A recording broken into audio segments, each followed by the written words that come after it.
Jai Hind students, myself Praveen Kumar, Assistant Professor in Ajay Kumar Garg Engineering College, Ghaziabad. And today we are going to discuss about the subject renewable energy resources.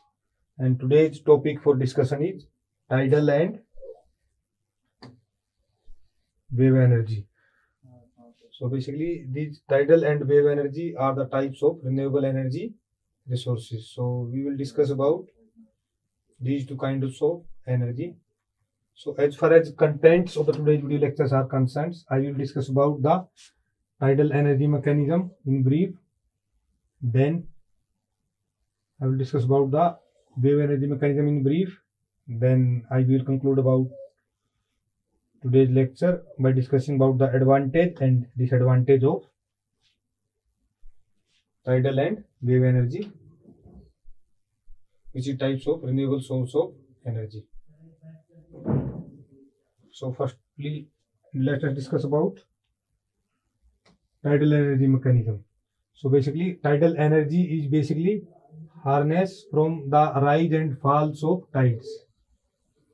Rise and falls of tides, which are basically caused by the gravitational pull of the moon and the sun on earth ocean. And there are mainly two types of tidal energy systems. So these two types of tidal energy system are, first one is the tidal stream systems and second one is the tidal range system. So in case of tidal stream system, this system basically uses underwater turbines,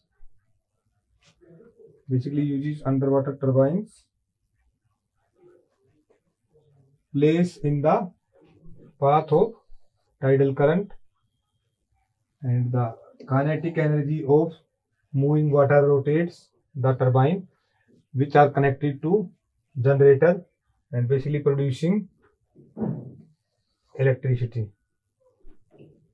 Then we have tidal range systems. So in case of tidal range system basically exploit the potential energy difference between high and low tides. And one common example is a tidal barrage, which involve construction a dam or barrage across the entrance of an estuary sluice gate. In the barrage control the flow of water. So during high tides, the gates are closed, trapping water in the estuary. And when the tides goes out, the gates are opened and the potential energy stored in elevated water is used to generate electricity as it flow back to the sea through turbines.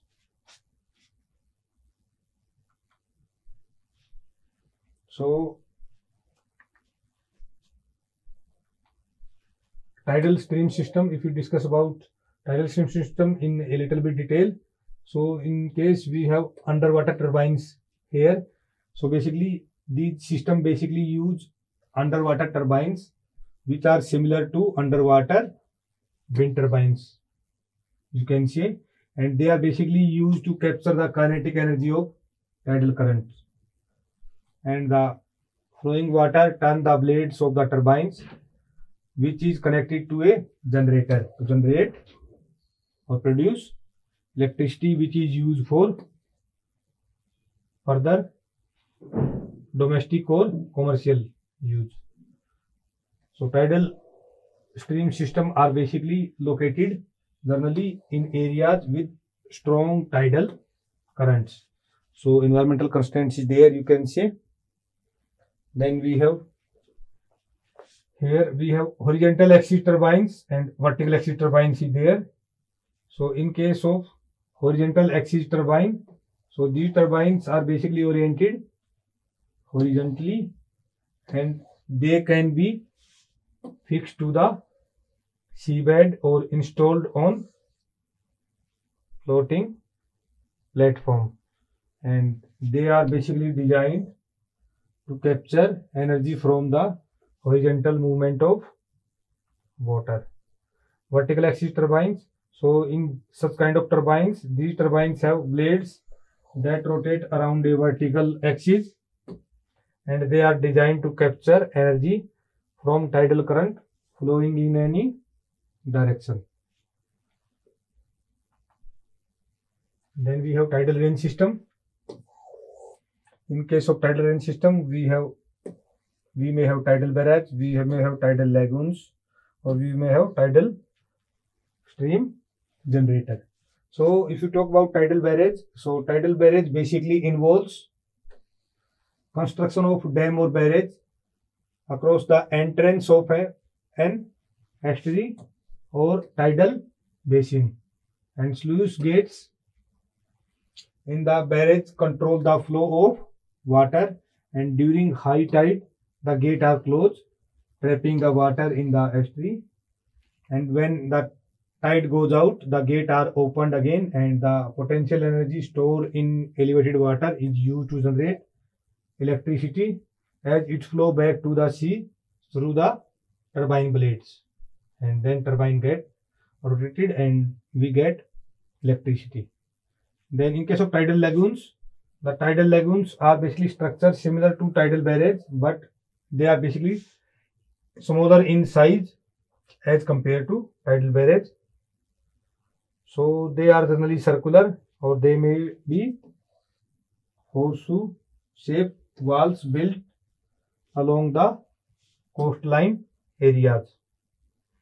And you can say tidal lagoons generate electricity by allowing water to flow into the lagoons during the high tides and releasing it during the low tides through the turbine blades, and in result to this the turbine blade get rotated and we get energy in the form of electricity, you can say.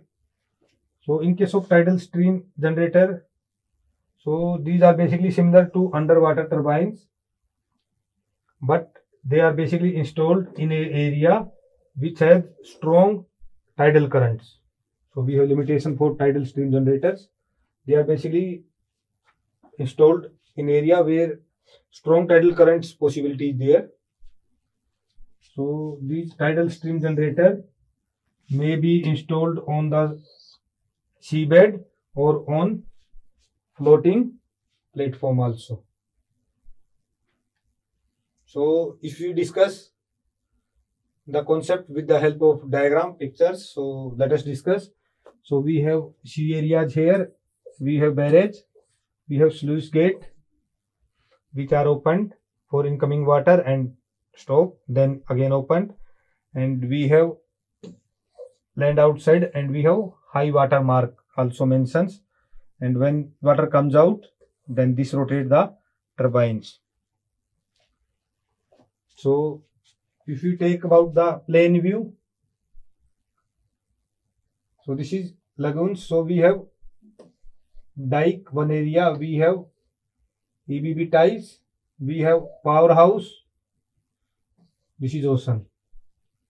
Okay, so we have powerhouse, we have ocean, we have dike here space, this is coastal tidal lagoons. And if we talk about dike cross sections, so that consists of tidal lagoons, core material, ocean here, we have rock armor, we have low tides, high tides, low tides and high tides, such types, these are low tides.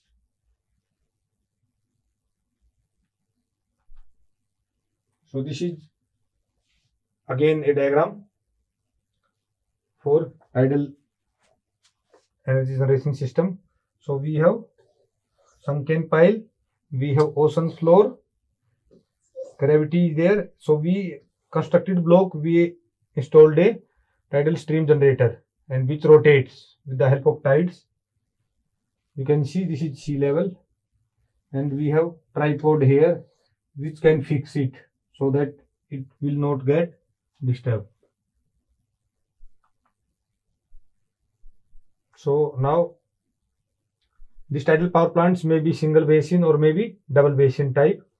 So in a single basin tidal power plant, basically typically referred to a tidal range system where the rise and fall of tide are utilized to generate electricity. One common example is tidal barrage. Here a brief overview of how it works. So we have barrage construction. So a barrage is basically constructed across the entrance of an estuary or tidal basin, and it consists of sluice gate, turbines and others infrastructure. Sluice gate, turbines and other necessary infrastructure. So we have, if you talk about sluice gate, so the barrage has sluice gate which can be opened or closed during high tides. The gates are closed, trapping the water within the estuary. So we have tidal inflow. So as the tide rises, water from the ocean enters the estuary through sluice gate, and then we have tidal energy generation system.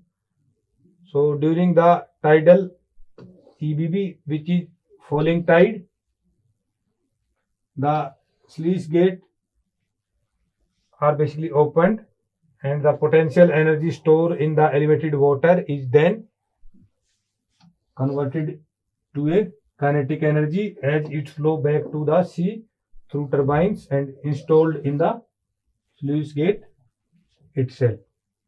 So if you talk about turbine operation, then the kinetic energy of the flowing water drive turbine connected to generator and producing electricity. Then we have repeat cycle. So this process is basically repeated during each tide cycle and typically occurring twice a day, with the opening and closing of sluice gate coordinating with the tides itself. So this is a basic pictorial diagram for single basin one-way system or tidal power plants. So this is, we have sluice gate, then we have powerhouse, and we have basin or estuary. So we have single basin one-way system. So if you talk about a double basin, so this is double basin system. So I will come at this point. So a double basin tidal power plant is basically a more advanced form of tidal energy, and basically here energy generation is basically involved two interconnected tidal basin at different elevations, and the brief overview how it works is given here. So we have basin construction first. So basically here two basins are constructed instead of one in single basin, and they are often referred to as the upper and lower basins, and are constructed at different elevations along the coastline. Then we have connecting channels. So a channel or tunnel connects the two basins, allowing water to flow between them. Then we have tidal inflow. So during high tide, the tidal gate in the lower basin are opened and allowing seawater to flow it. Then we have potential energy storage. So the seawater fill the lower basin, create a potential energy difference between the two basins due to the difference in water level. Then we have tidal energy generation EBB phase. So during the EBB phase, falling tide, the tide gate between the basin are closed basically, and the potential energy stored in elevated water in the upper basin is then converted to kinetic energy as it flow down through the turbine that generate electricity. And if we talk about the next point, which is tidal energy generation flow phase. So during this phase, the flood phase, rising tides, the tidal gates in the upper basin are basically opened, and seawater from the lower basin flow back into the upper basin and again generating electricity as it passes through the turbine itself. So this is double basin power plant diagram. So we have sluice gate, through sluice gate, we have upper basin, we have lower basin, and they are basically connected with the help of sluice gate. So water comes out, then it's closed, and after some time it's again comes down through turbine gates, and turbine blades get rotated. So before concluding today's video lectures, let us discuss about some of the advantage and disadvantage of tidal power generations. So advantage of tidal power generation are: tidal power is completely independent of the rain dependency, and large area of valuable land is not required. When a tidal power plant work in combination with thermal or hydroelectric system, then the peak power demand can be effectively met with, and tidal power generation is free from pollution itself. If I talk about the limitation of tidal power generation system, then some of them are listed here. So first limitation is, due to the variation in tidal range, the output is not uniform, which is not good, because we need a stable electricity supply or energy supply. So this is one limitation. If you talk about the second limitation, since the turbine has to work on a wide range of head variations, so due to variable tidal range, the plant efficiency is affected badly. Then you talk about the next disadvantage. So machinery are basically corrodes due to corrosive seawater. So if you talk about this, so corrosion may happen due to corrosive seawater. So life of machinery is very much short. So you can say cost of running a tidal power plant is very much high. We talk about the next disadvantage. It is very difficult to carry out construction in sea. We require initial installation, or you can say high-end power plant setting equipments. So cost is very much high. If you talk about the next disadvantage, as compared to other source of energy, the tidal power plants are costly. They are not costly basically only due to that they can have initial installation cost, but they are costly because their location is also generally far from the areas which is actually require energy, which is, you can say, industrial area or rural area, or you can say general public area. So if you talk about the next disadvantage, then sedimentation and siltation of basin is a very complex and time consuming as well as costly process. Cleaning of basins, you can say. And then if you talk about the next disadvantage, then the power transmission cost is very much high, because the tidal power plants are located away from load dispatch center. Okay. So this is all about tidal power plants. So let us discuss about the wave energy mechanism also. So wave energy mechanism. So basically, wave energy basically generated by harnessing the motion of ocean waves, and there are various technologies to capture wave energy, and they can be broadly categorized into point observer, oscillating water column, and attenuators. And a brief introduction about them is given here. So let us discuss about those also in brief. So first one is a point observer. So point observer, these devices basically move with the motion of the waves, and the relative motion between different part of the device, often buoyant structure, cause mechanical movement, and that is then converted into electricity. So point observer, mechanical movement is converted into electricity with the help of point observer. Second point is oscillating water column. So basically in this technology uses the up and down movement of waves to create changes in air pressure within a chamber itself,